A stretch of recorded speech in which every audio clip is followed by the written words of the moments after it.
नमस्कार दोस्तों, स्वागत है आपका साइट फॉर वर्ल्ड के ऑफिशियल लर्निंग प्लेटफॉर्म पर, जहां स्टूडेंट्स और जॉब सीकर्स के लिए करियर, टेक्नोलॉजी और प्लेसमेंट से जुड़ी इंडस्ट्री ओरिएंटेड और प्रैक्टिकल नॉलेज दी जाती है। अगर आप अपनी स्किल्स को नेक्स्ट लेवल तक ले जाना चाहते हैं तो आप बिल्कुल सही जगह पर आए हो। चलिए शुरू करते हैं आज का इम्पोर्टेंट सेशन।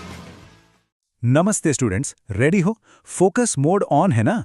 अगर आप एक डेवलपर या क्यूए हो तो आपको पता ही होगा कि ऑटोमेशन टेस्टिंग में सबसे बड़ी टेंशन क्या होती है? टेस्ट्स का बार बार फेल होना। आज हम इसी प्रॉब्लम को सॉल्व करने वाले हैं।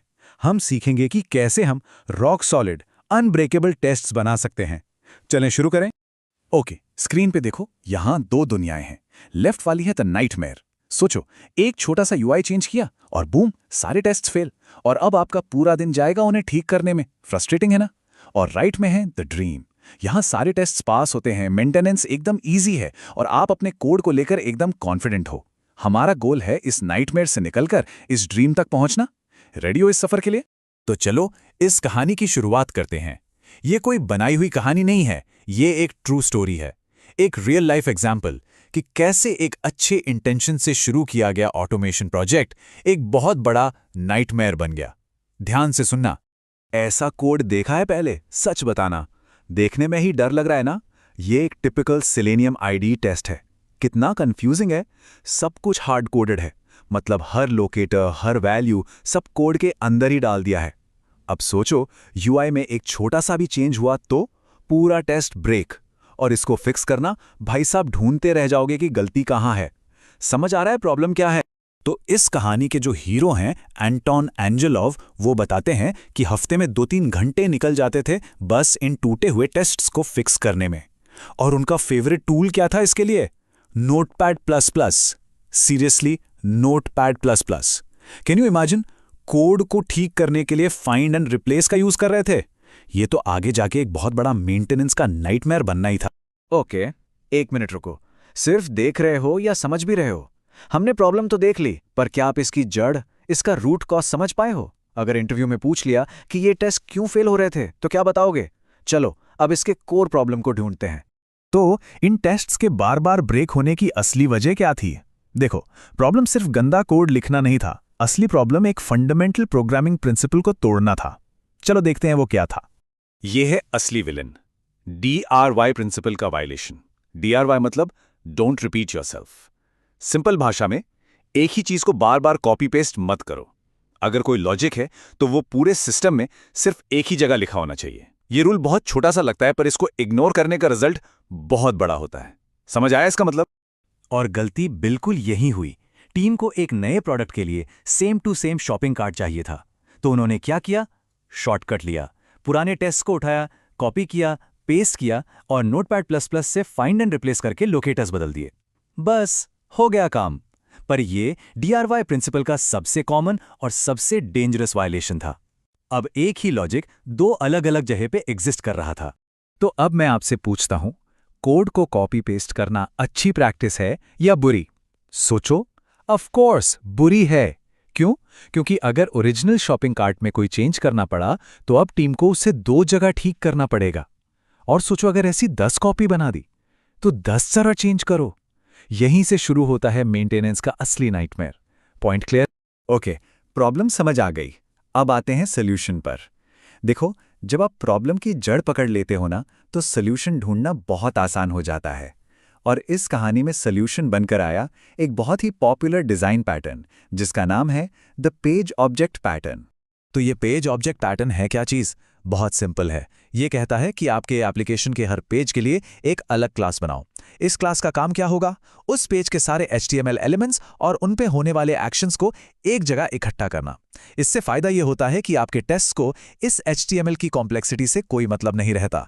आपके टेस्ट एकदम साफ सुथरे और पढ़ने में आसान हो जाते हैं। इसको ना एक टीवी रिमोट की तरह समझो। स्क्रीन पे देखो, जब आपको चैनल चेंज करना होता है तो आप रिमोट को बटन दबाते हो। आपको इससे मतलब है कि अंदर कौन सी वायरिंग है, कौन सा सर्किट काम कर रहा है? नहीं ना? बिल्कुल वैसे ही पेज ऑब्जेक्ट आपके टेस्ट के लिए एक रिमोट है। आपका टेस्ट सिर्फ बटन यूज करेगा, जैसे सर्च करना या लॉगिन करना। अंदर की जो वायरिंग है, जैसे फाइंड एलिमेंट बाय आईडी, वो सब पेज ऑब्जेक्ट क्लास के अंदर छिपी रहती है। एनालॉजी समझ आए? तो पेज ऑब्जेक्ट पैटर्न एक बहुत अच्छा स्टार्ट था, लेकिन टीम इससे भी एक लेवल आगे गई। उन्होंने एक और पावरफुल कॉन्सेप्ट अप्लाई किया, जिसे कहते हैं सेपरेशन ऑफ कंसर्न्स। दिमाग में ज्यादा लोड मत लो। इसका सिंपल सा मतलब है, हर चीज को उसके काम के हिसाब से अलग अलग रखो, मिक्स मत करो। जैसे किचन का सामान किचन में, बेडरूम का बेडरूम में। तो इस एडवांस तरीके में उन्होंने एक पेज ऑब्जेक्ट को 3 हिस्सों में तोड़ दिया। ध्यान से सुनना, ये इंपॉर्टेंट है। पहला है द पेज। इसका काम सिर्फ एक्शंस करना है, जैसे सर्च करो या लॉग इन करो। दूसरा है द मैप। इसमें उस पेज के सारे एलिमेंट्स के एड्रेस यानी लोकेटर्स स्टोर होते हैं, जैसे सर्च बॉक्स का आईडी क्या है, गो बटन का एक्सपाथ क्या है। और तीसरा है द असर्टर। इसका काम सिर्फ चेक करना है, यानी वेरिफिकेशन करना, जैसे क्या सर्च रिजल्ट्स की गिनती सही है। हर क्लास का एक ही काम है। क्लियर हुआ? और इस तरह चीजों को अलग करने के फायदे बहुत सारे। कोड मेंटेन करना सुपर इजी हो जाता है, फाइल्स छोटी रहती हैं तो समझने में आसान होता है। लेकिन सबसे बड़ा फायदा सुनो, अगर कल को यूआई में सर्च बटन का आईडी चेंज हो गया तो आपको कहां चेंज करना पड़ेगा? सिर्फ एक जगह, द मैप फाइल में। बस आपके बाकी टेस्ट को पता भी नहीं चलेगा। एक जगह फिक्स करो, सब जगह चलेगा। ऑसम है ना? अभी एक्टिव हो ना? स्क्रीन पे ध्यान है, क्योंकि अब जब हमारा टेस्ट स्ट्रक्चर इतना क्लीन और ऑर्गेनाइज्ड हो गया है, हम इसमें एक सुपर पावर ऐड करने वाले हैं। ये आखिरी चीज आपके ऑटोमेशन को एकदम नेक्स्ट लेवल पर ले जाएगी। रेडी हो नेक्स्ट स्टेप के लिए? तो हमारा नया सुपर पावर है डेटा ड्रिवन टेस्टिंग। इस अच्छे स्ट्रक्चर का एक फायदा यह भी है कि अब हम इसको बहुत आसानी से यूज कर सकते हैं। चलो देखते हैं ये क्या बला है। कॉन्सेप्ट बहुत ही सिंपल है। अभी तक हम डेटा जैसे यूजर नेम और पासवर्ड कोड के अंदर ही लिख रहे थे। डेटा ड्रिवन टेस्टिंग कहता है डेटा को कोड से अलग करो, डेटा को एक एक्सटर्नल फाइल में रखो, जैसे कि एक एक्सेल शीट में। इससे क्या होगा, आप एक ही टेस्ट को अलग अलग डेटा के साथ मल्टीपल टाइम्स चला सकते हो बिना कोड को टच किए। स्क्रीन पे देखो, ये एक एग्जाम्पल है login-data.xls फाइल। इसमें अलग अलग यूजर्स के यूजर नेम और पासवर्ड हैं। अब हमारा टेस्ट क्या करेगा, वो इस फाइल से पहले रो का डेटा उठाएगा, टेस्ट करेगा, फिर दूसरी रो का डेटा उठाएगा, टेस्ट करेगा, फिर तीसरी का। एक ही टेस्ट पर मल्टीपल सिनेरियोस टेस्ट हो गए। स्मार्ट है ना? इसको इंप्लीमेंट करना भी मुश्किल नहीं है। देखो, स्टेप बाय स्टेप प्रोसेस है। पहले अपने डेटा के लिए एक एक्सेल शीट बनाओ, फिर एक छोटा सा कोड लिखो जो इस शीट से डेटा को पढ़ सके।